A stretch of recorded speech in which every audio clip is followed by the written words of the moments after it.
জীবনে কিছু কিছু প্রশ্ন থাকে যার উত্তর কখনোই মেলে না। কিছু কিছু ভুল থাকে যা শুধরানো যায় না। আর কিছু কিছু কষ্ট থাকে যা কাউকে বলা যায় না। আসসালামু আলাইকুম। কেমন আছেন সবাই? নিশ্চয়ই সবাই ভালো আছেন। আলহামদুলিল্লাহ। আল্লাহর অশেষ মেহেরবানিতে আপনাদের দোয়ায় আমিও অনেক অনেক ভালো আছি।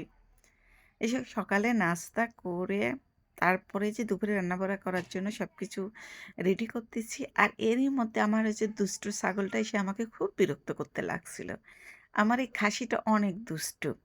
আমি রান্না করতে বসলে ও মানে ওকে ছাড়ি দেওয়া হয়। সবসময় মানে ছেড়ে দিয়ে রাখি, বাঁধি না। যখন আমি রান্না করি তখন ওকে বেঁধে রাখি।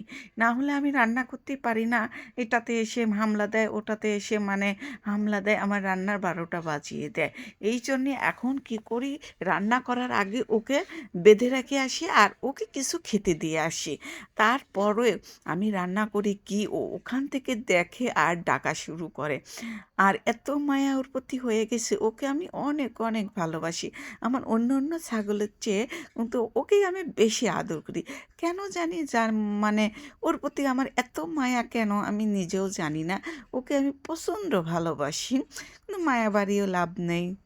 কী করবো, ২ দিন পর কিন্তু বিক্রি করে দিতে হবে। ওকে আর বেশি দিন রাখবো না, বিক্রি করে দেবো। ওর বয়সটা অনেকই হয়ে গেছে, কিন্তু ও বেশি বাড়েনি।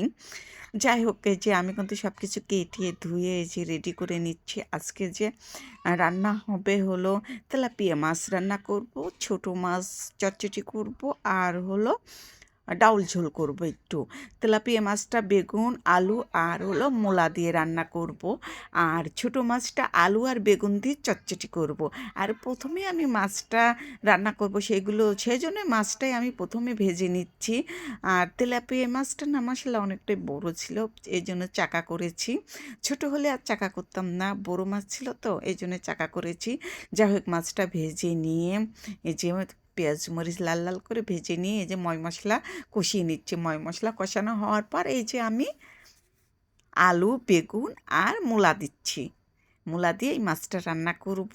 ভালোভাবে কষিয়ে নিচ্ছি। সবজিগুলো ভালোভাবে কষিয়ে নিয়ে পানি দিয়ে দিচ্ছি। পানিটা যখন বলক উতরে গেছে তখন এই যে মাছগুলো দিয়ে দিলাম। আর এই তো আমার রান্নাটা হয়ে গেছে। একটু জিরার গুঁড়া দিয়ে নামিয়ে নিলাম। আর এখন আমি ছোটো মাছ রান্না করব। এই যে পেঁয়াজ দিচ্ছি, মরিচ দিচ্ছি, একটু ধনের গুঁড়া, লবণ আর হলুদ দিয়ে বেগুন আলু দিয়ে ভালোভাবে মাখিয়ে নিয়ে এই যে মাছগুলো দিয়ে দিলাম। আর বেশি মানে পানি দেবো না, অল্প পানি দিয়ে চটচটি করে নিয়েছি। আর এই তো আমার চটচটিটা হয়ে গেছে। এখন নামিয়ে নিয়ে একটু ডাউল ভুনা করব। ডাউল তো ভুনা না, ঝোল করব। ডাউলটা মানে সেদ্ধটা আমি দেখাতে পারিনি, আমি ক্যামেরা অন করতে ভুলে গেছিলাম। যাই হোক, তেলেটা দিয়ে দিলাম। আর এই যে আমার রান্নাবান্না হয়ে গেছে। এখানে এই যে ডাউল ঝোল করেছি, মাছ রান্না করেছি, তেলাপিয়া মাছ আর এই যে ছোটো মাছ চটচটি। মাশাআল্লাহ, খেতে ৩টা তরকারি অনেক মজা হয়েছে।